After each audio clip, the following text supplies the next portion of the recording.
Well, remember that America at this point ends with basically the Mississippi. And so we're seeing the civilized tribes, quote unquote civilized tribes, that is, the Indians who had settled, who had started plantations, some of them were slave owners, and they weren't being moved. They had to walk, and it was called the Trail of Tears because so many people died. So they're effectively being moved out, and their land is seized. It's ethnic cleansing, if you wish.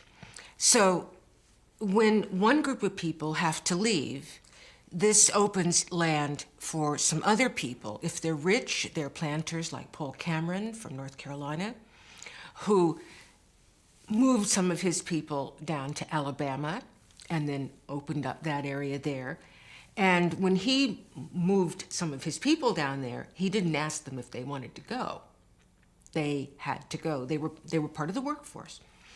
They were the workforce. And then a little bit later, he moved other people from Alabama to Mississippi. And again, they didn't have any say about it. So he would have taken young men, strong young men, because the work was knocking down trees, clearing swamps, all that sort of thing, even before you could plow. So what happens is that one group of people, the original settlers there, the Indians, are by and large, because there's still some Indians left, but they're by and large, what's the word? Not expulsed. Expelled? Yeah, they're expelled from their land to leave room for others. African people, African Americans are moved because they were not walking themselves. They were not in there. And their overseers or their owners, usually younger sons or sons-in-law, that sort of thing. So you have new populations and you always have mixtures of all those people. This demographic shift means a couple of things. One is that the houses that people live in will look different. So instead of having the kind of long houses or temporary housing, we call them teepees sometimes, and people moving around in their hunting area, you're now going to have people coming, building their houses. Even what we think of as plantation houses start off as these tiny little log cabins, 2 rooms and a breezeway and a kitchen out the back. And then as the planters get richer, they build onto the house, or they erect something with big columns and so forth. Those big columned mansions are usually not even till the 1850s. You know, the great ones you see in Natchez in South Carolina mostly date from the 50s because it took that long to have enough wealth to build that kind of a permanent house. Americans were very mobile, even those who were being moved against their will, those who were being sent away, but even those who were, quote unquote, opening the land, starting new plantations. If you succeeded, you build a big house. If you didn't succeed, off you go. So we're talking about people who were still on the move. We'll see in the 1850s, which is a little bit later than this period, a concentration of wealth. In the 30s, there's still a little bit more mobility, but the 30s generally, after 1837, is a time of hard times. And the hard times continue into the 40s. In the late 40s, things pick up, and in the 50s, again, it's a roaring success, a boom. We often think of slavery as something identified with the South. You think of Georgia, Mississippi, Alabama, South Carolina.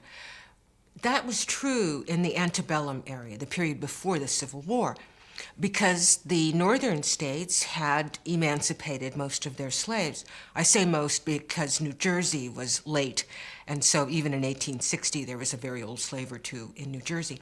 But by and large, northern emancipation was accomplished by 1830, and that's the period when we start the antebellum era. New York, Pennsylvania, New Jersey, even Massachusetts were slave states. Connecticut was a slave state even in the 1830s. So When we think of the South, we think of the flowering of plantation slavery. But even in the South, half the slaves lived on farms and worked right next door to their workers. They were one slave or two slaves on a farm. That was the pattern in the North generally. So we don't see plantations in the North. Well, we see them in the Narragansett area. But by and large, we're talking about farms. And there, the psychology of slavery is different from the plantation. Plantations are defined as large farms with 20 or more workers, 20 or more slaves.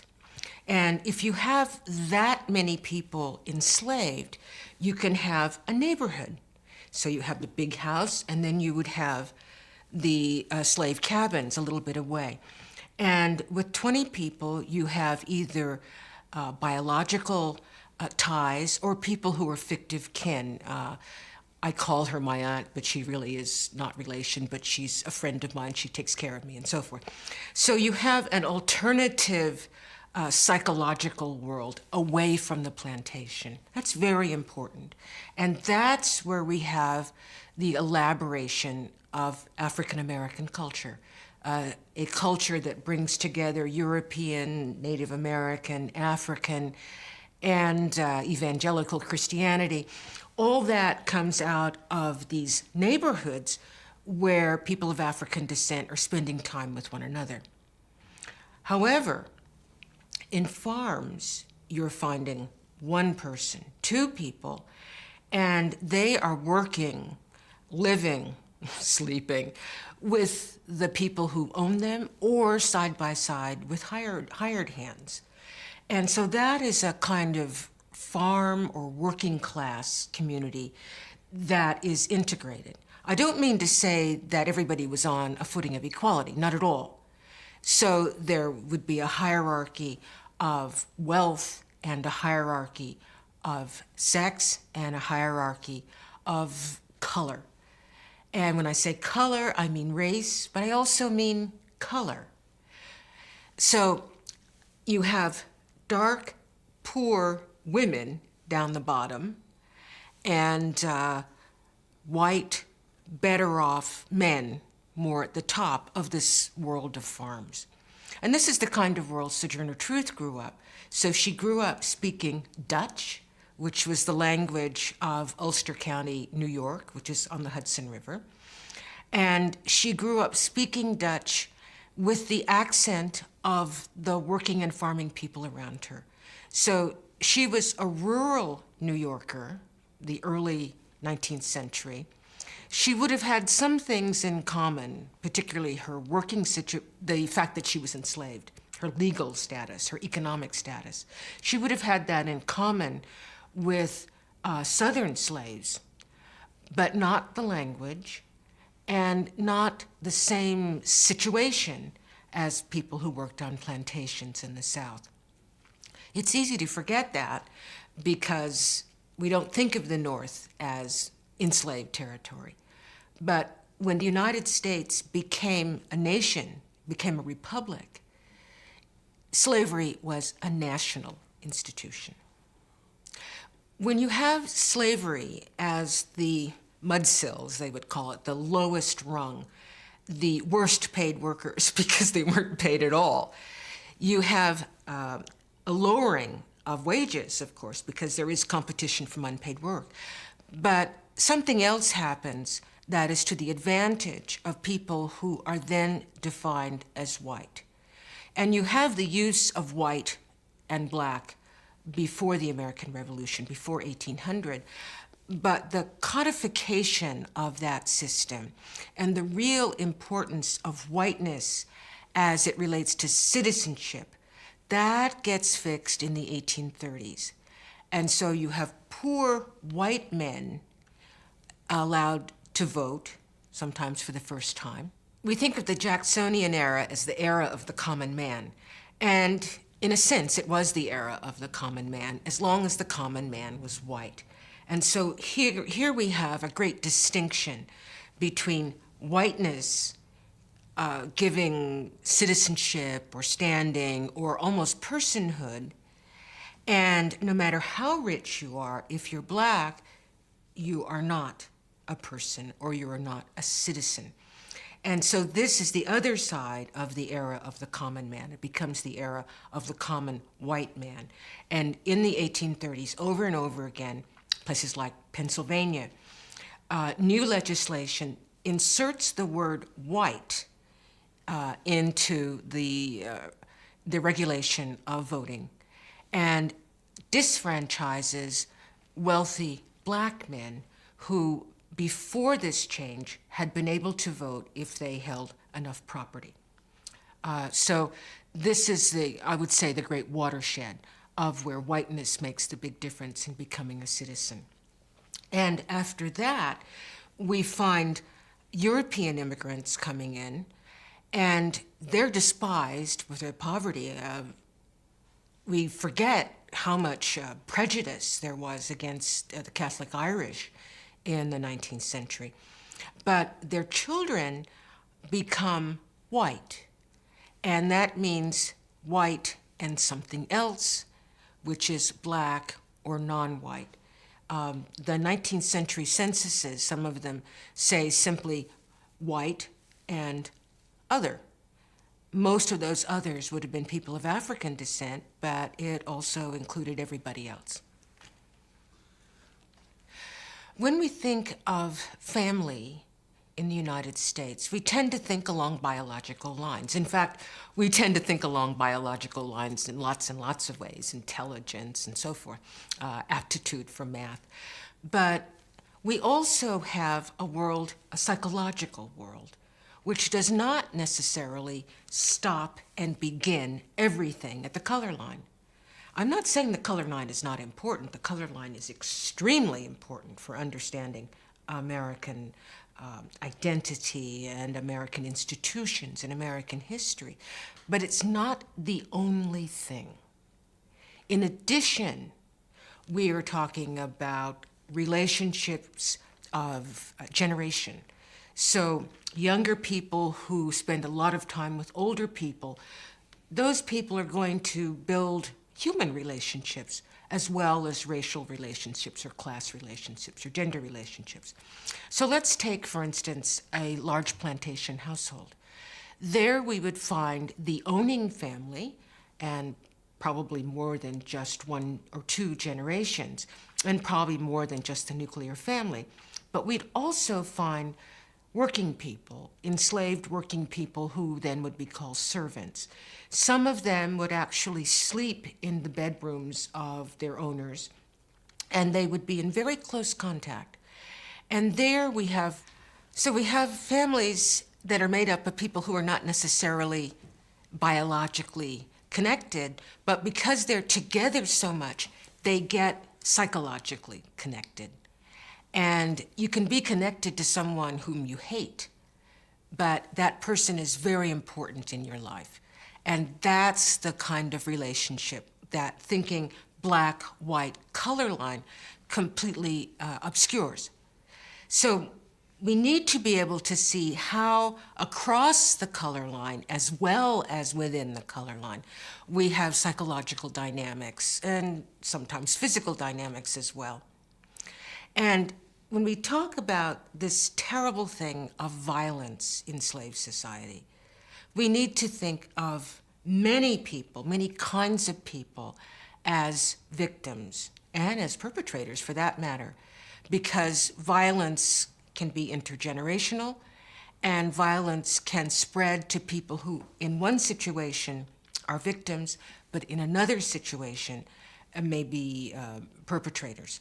So, for instance, let's take the very common scene of whips and beating of someone because they have not done their work properly according to their overseer or their owner. So the master beats the worker. You didn't do your work right. But seeing this are perhaps that slave's children and that master's children. And psychologists talk about triangles. So you have the the person being beaten, the person doing the beating, and the observer. And the observer needs to identify with one or the other. Slave children would tend to identify with their mother, their father, their uncle, and think of themselves as victims, and they would be victimized in their turn. Slaving children can go either way. And Southern society, at least, was set up in such a way that girls could identify with the victim and could identify with victims as women. We have a whole stereotype of the mistress who is the nurse on the plantation who takes care of people. But the boy must learn to identify with the beater. If he doesn't, then he's not fully a man. So that makes the ability to inflict violence an integral part of one's manhood. John Nelson was a Virginian who spoke in 1839 about his own coming of age and the system of triangles. He says when he was a child, when his father beat their slaves, that he would cry and he would feel for the slave who was being inflicted with violence. He would feel almost as if he himself were being beaten, and he would cry and he would say, "Stop, stop." And his father told him, "You have to stop that. You have to learn to do this yourself." And as John Nelson grew up, he did learn how to do it. And he said in 1839 that he got to the point where he not only didn't cry, he could inflict a beating himself and not even feel it. Someone who can do that is going to cut off a whole world of feeling and make the larger system of obedience and submission into one of the great values, one of the great moral values. Obedience and submission are hallmarks of slavery. They're also hallmarks of patriarchy, because the patriarch has people below him who owe him obedience and submission. People in his own family, his slaves, his poor relations, his wife. And then there's also Christianity, in which pious people owe obedience and submission to God. So if you put together slavery, patriarchy, and evangelical Christianity, you've got a lot of violence and submission. Dueling is probably one of the salients of the violence of Southern culture, because you could see people do. Congressmen, for instance, would duel if they had insulted one another on the floor of Congress. So we could see that, and historians have talked about it a good deal. But it's only the tip of the iceberg, because we have all this other violence going on, which is completely taken for granted.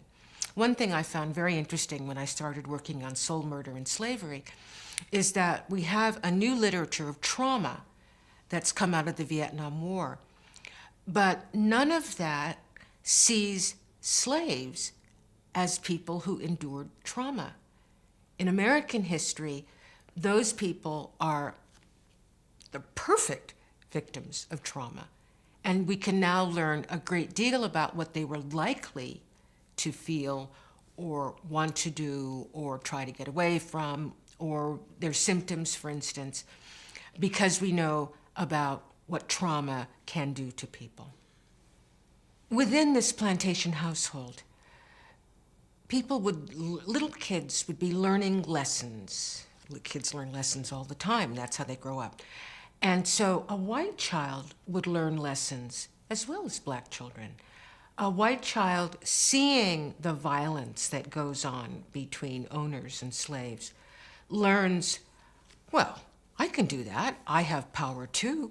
And I've read many an anecdote from slaves and from slave-owning families about the point where the white child no longer plays with the black children as an equal, but begins to give them orders around 5, 6, 7. And so the white child learns that he can give orders and that she can give orders, but not quite in the same way. But the great lesson is that I, child, can inflict violence, can give orders, must be obeyed, and am someone to whom others owe submission.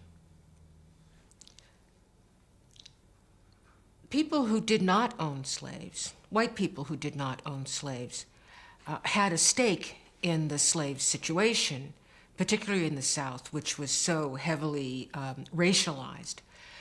They might lose in the sense that wages were lower, but they gained in the sense that there was always someone who was less than, who was worse than, who was inferior. And that psychological wage was very useful for perpetuating the system. And then, of course, there was always the hope that one could step into the ranks of owning someone, so you could have someone to work for you for all time. I realized as I was teaching Southern history that one of the great strengths of the slave system is that if you own your workers, you can teach them exactly the way you want them to do their work, and you don't have to worry about anybody else hiring them away. They have no mobility. So that's another boon that goes into the slave system for those who can own slaves. For those who don't own slaves, they often identify with people who did. Sometimes that's called false consciousness. You'll find pictures of auctions, poems of auctions. Auctions are kind of a trope of Southern life all the way around for people who are likely to be sold and people who are likely to buy. It sums up the transmutation of people into property, buying and selling property. It's the ultimate degradation.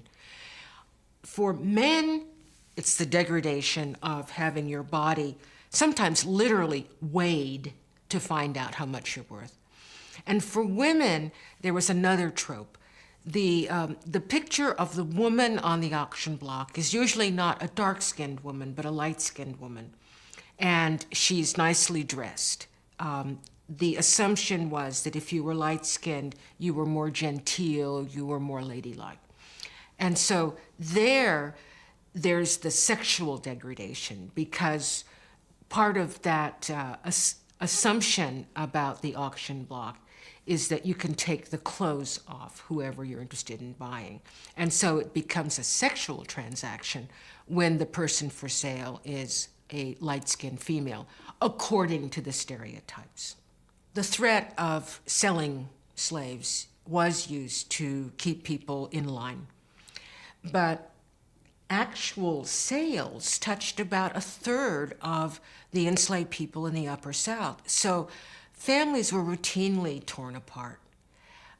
Very often, people would run away when they thought they were going to be sold, because it was one of the worst things that could happen to you. You'd be sold away, who knows who your owner would be, but more than anything, you would lose touch with your family. And we're talking about a time and a place where it was illegal to teach Black people to read and write, to teach slaves to read and write, I should say. And so they would be at the mercy of their owners or other people to communicate with family if they were separated. So one of the most heartrending things I ever have seen is column after column of want ads in newspapers after the Civil War called Lost Friends. And people were looking for the family that they had left in the 1840s and the 1850s. I was enslaved in Georgia. My name then was Henry. Now my name is Edgar Washington, and I'm trying to find my children, I'm trying to find my wife, and so forth. And so after the war, you find many people are going up and down in the roads, or sometimes leaving but coming back to where they had been enslaved in order to bring their families back together.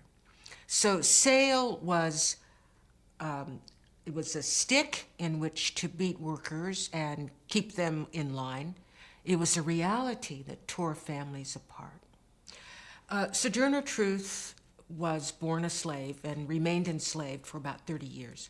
That means that her 5 children, she gave birth to her 5 children while she was enslaved. And she says in her narrative that she would beat them to make them be quiet or to make them obey. And so we see in that transition between one generation and another the way that violence goes beyond the enslaved generation. Another great example of that is Ned Cobb, Nate Shaw in All God's Dangers. And his father had been a slave.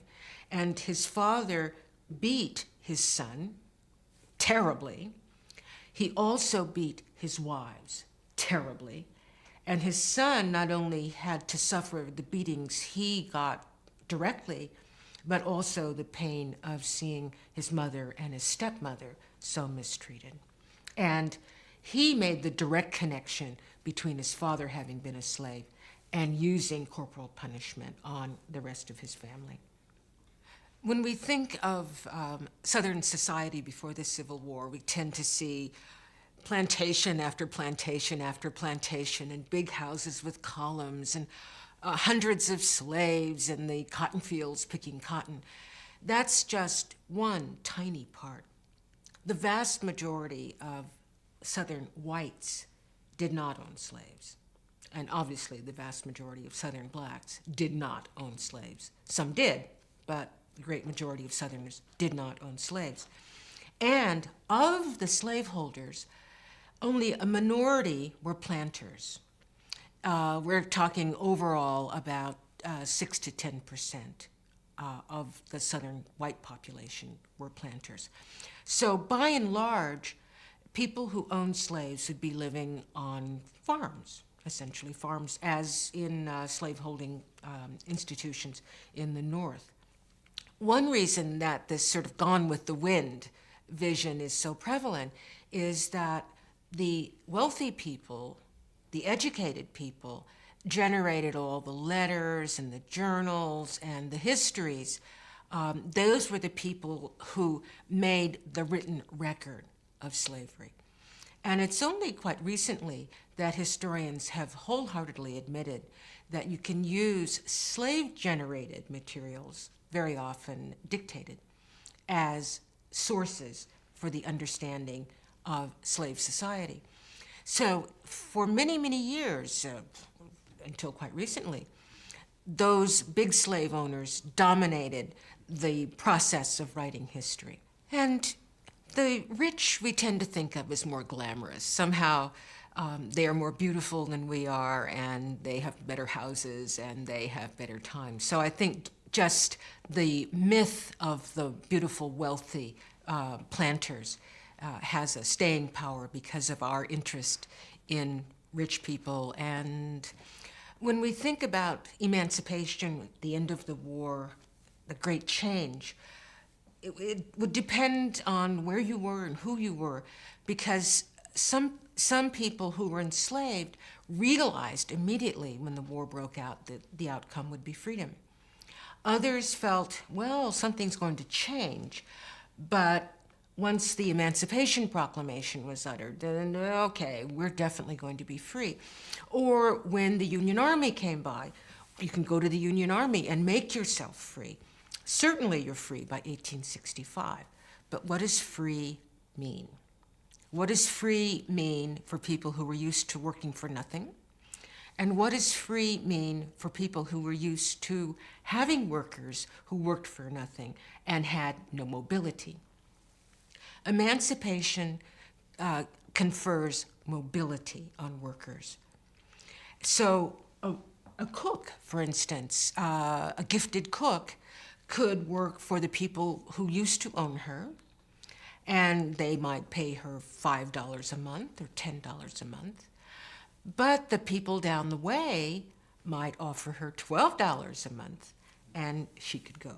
So you have labor mobility for the first time for people who had been slaves. And you have people who had owned slaves having to negotiate labor relations for the first time. For some of those people, the former owners, they thought, well, now that we have to pay wages, we'll just get some white people. And very often they would try. Some of those workers were Irish Americans. But what I read over and over again is that the mistresses, the former mistresses, pull out their hair because their white servants are no more deferential now than their black servants, don't work as well as their black servants, aren't used to doing things the way they want things done, and so on and so forth. So you end up with that experiment largely abandoned. Now, most black families, once they got themselves back together, wanted to be small farmers on their own. But if they lived in plantation areas, there was a tremendous amount of pressure from the Freedmen's Bureau and from their former owners to get them back on the plantation. Their family changes and their political changes in terms of where people live and what they do and what kind of citizenship they have. Families first. One thing I find fascinating about the ex-slave families that had been all broken and people try to bring their families back together. But you're talking about families in which, to a certain extent, both mom and dad had been earners. Well, of course they didn't earn anything, but they were both workers.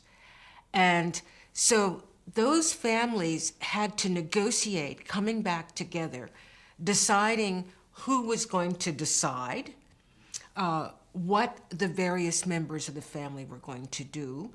Could mother continue to hold her garden and sell her strawberries? Could she keep her money? Should her money go to her husband? All these issues were up in the air. So there's a tremendous amount of ferment in black families. In white families who were wealthy, the ferment is psychological and economic. They had lost a lot of their property in the sense that there were people who used to be property who were property no more. And there's also, in some places, ruined farms, ruined plantations. So there's also the economic loss and the sense that I am no longer master or mistress. Economically, you read of men particularly, but also women, who fall into depression, who commit suicide because they can't see their place in society anymore. And you also see certain families who had been wealthy falling out of the wealthy classes because the manager, often the master, doesn't know how to farm if he has to pay his workers. So there's a lot of downward mobility as well. There's a word for being concerned with somebody who's near you, whether that person is a biological relative or someone whom you're with a lot, and that's attachment.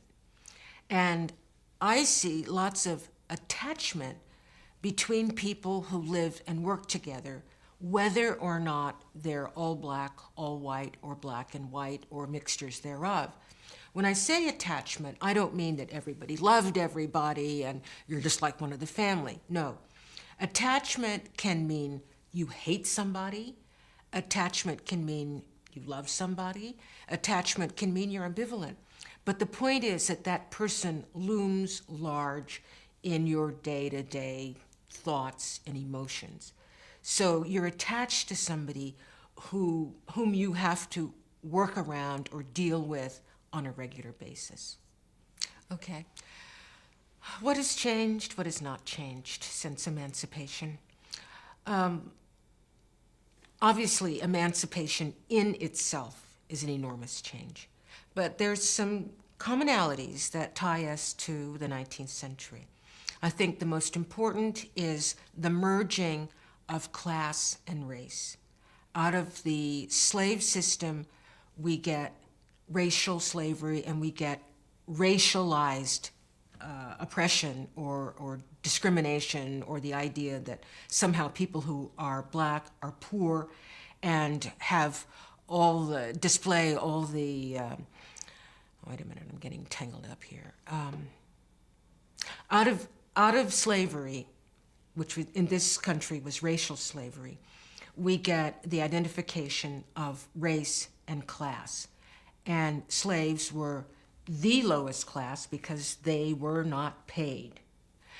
And we still have the idea that people who are black are working class, do the things that working class people do, and are generally dissolute because we think of poor people as dissolute. So what in another country might seem like class attributes, in the United States become racial attributes.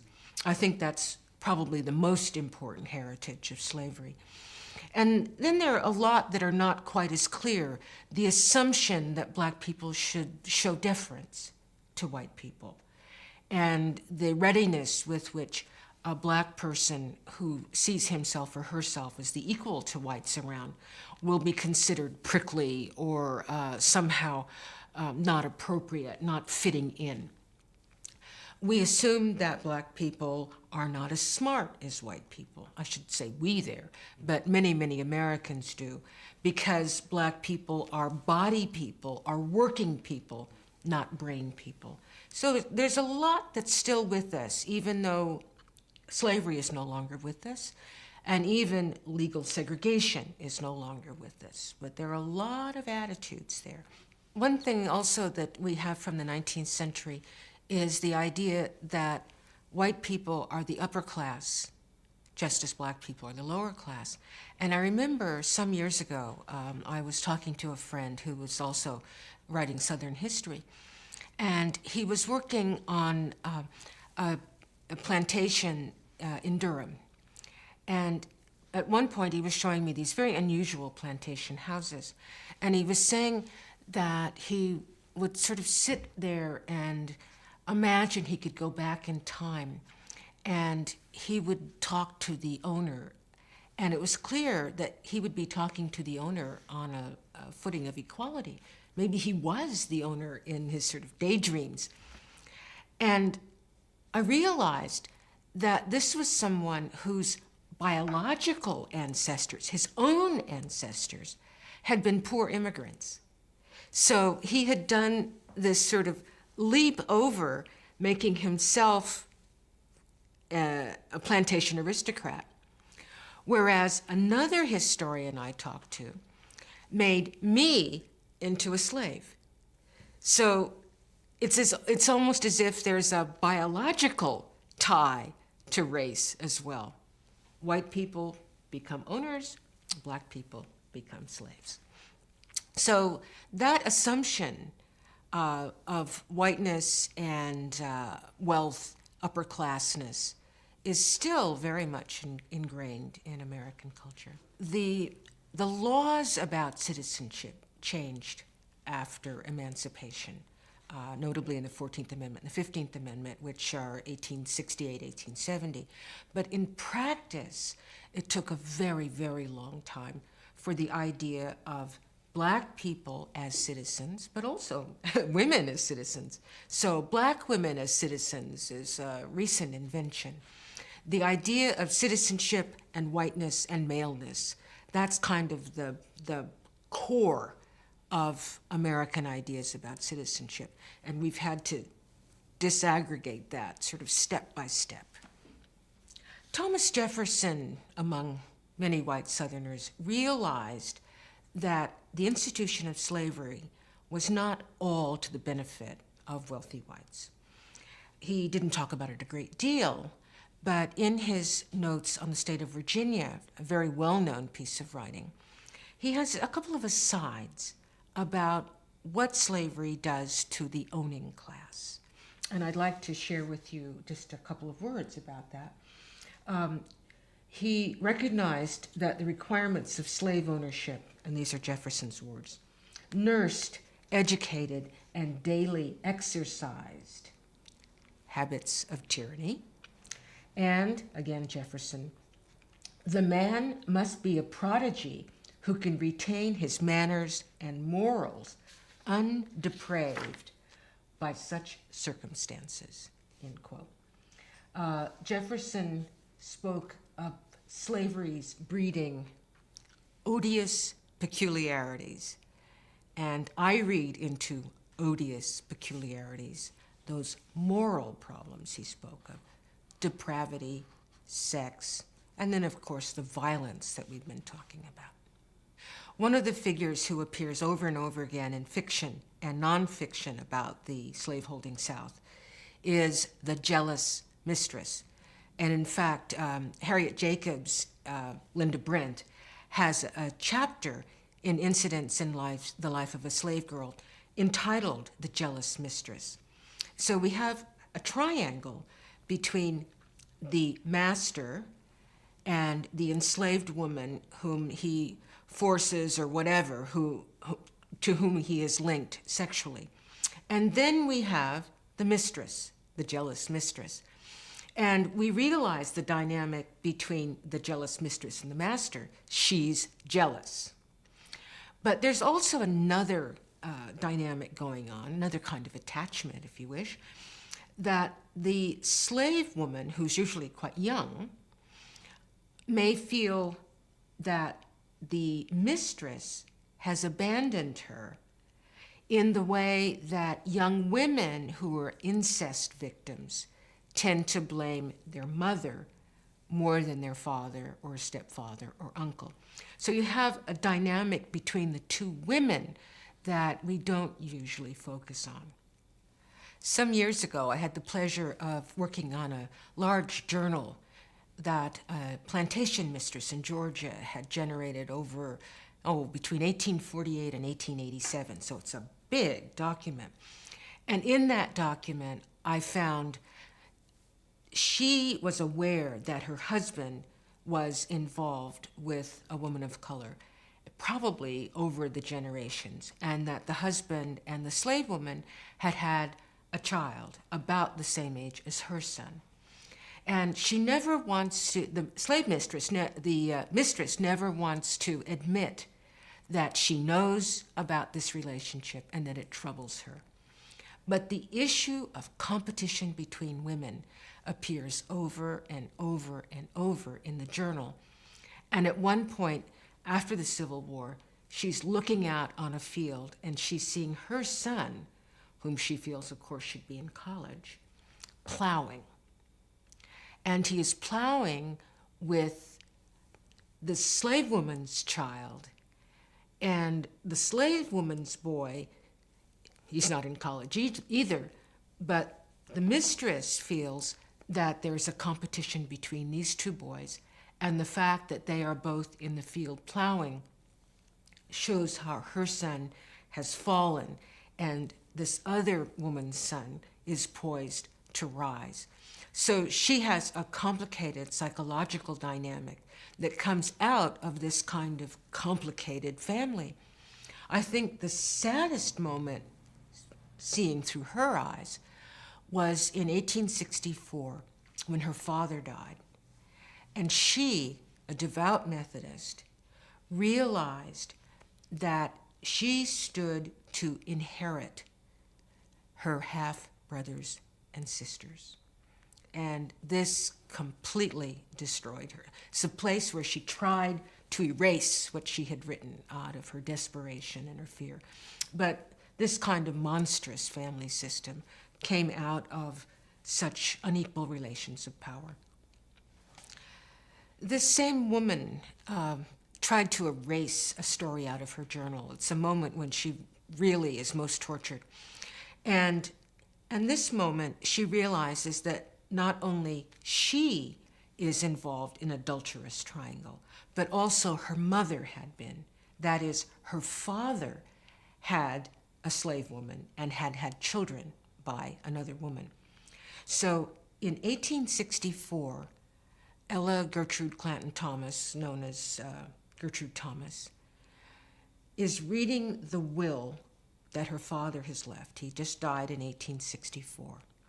And she realizes that she stands to inherit her half-brothers and sisters. This woman is a devout Methodist, realizes all the terrible biblical problems here and the moral issues. And she's completely destroyed by the idea that she could own her brothers and sisters. But this kind of monstrous situation was one that came out of the dynamics of slavery time and time again.